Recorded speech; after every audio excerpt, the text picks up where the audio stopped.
Hello, and welcome to the Designing Your Course section. In this section, we're going to answer a couple questions. Our first question is, how do you brainstorm and research your course? Angie, we'll start with you. For me, and I'm sure for many of you, this is the fun part. This is where I get to shop around and I get to spend so much time just digging through the ideas and exploring possibilities. I think a lot of it depends on the kind of course I'm designing. One of my courses that I teach is adult learning theory. And while there are certainly new discoveries all the time, there are some core principles that are foundational. So a lot of that is to find the most reliable pieces of information. So whether that be research or looking at different textbooks or looking through journals and finding some really great adult learning theory sources of authority. That's important. But then I teach a course on networking as well. So for that, it's really about the currency of the information. So there, I'm really looking at a lot of the professional resources and what people who work in networking are using. So there, it's just a lot of research into what's most current and looking at trends that are coming. So it's basically a lot of time just spent exploring and researching and studying and keeping track of those resources along the way. Awesome. Thank you. Emery, what about you? Oh, completely agree with Angie here that this is the fun time in doing a course when you have the opportunity to go out and shop around and take a look at what's going on. I teach media courses and media theory. So on certain levels, I'm always doing this every day. I'm on social media. I'm thinking about this. And even if I don't have a course in mind for next semester, it's sort of always in the back of my mind. I take a look at what other faculty are doing at other institutions, not because I'm going to copy them, but I just want to see what they're doing because sometimes that gives me good ideas to springboard off of that.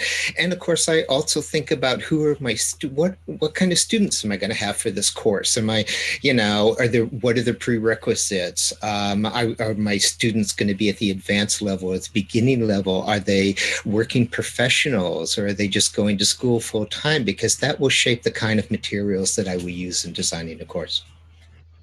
I think I agree with both of you. I think one of the things for me is I try to immerse myself in as much material as possible. Is also kind of an overwhelming time because I want to find the best stuff. And I feel like if I just look one more place or if I search one more, key phrase in the internet, maybe I'll find something else. So I feel like sometimes I'm a little overwhelmed, and I feel like I drive my admin team a little crazy because I'm like, can you order this book? Can you order that book? I feel like I'm on the hunt. It's like an Easter egg hunt trying to find the best stuff.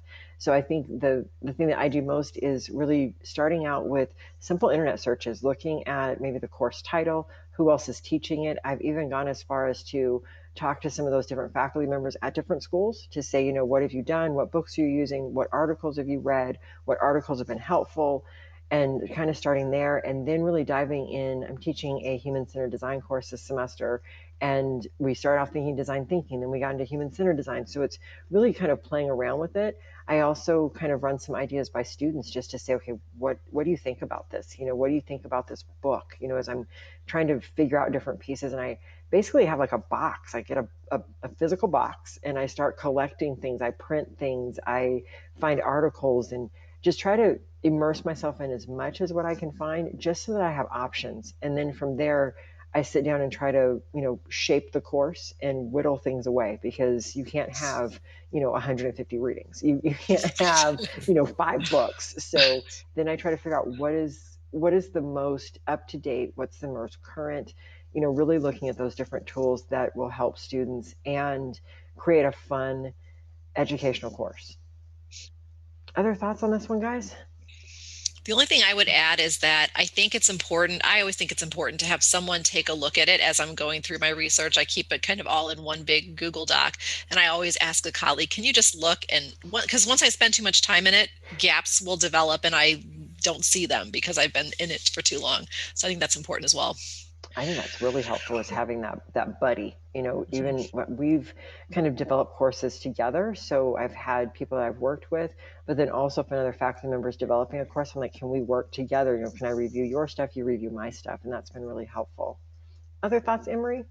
No, but those peer review moments are really important to do, and because they're helpful. Because, like you said, we do end up with gaps, and we get too close to it, and we don't see it, and somebody else can look at it and say, "But here's really something that you should add to this course," and that just really helps if you can step back from it and have somebody else take a look at it.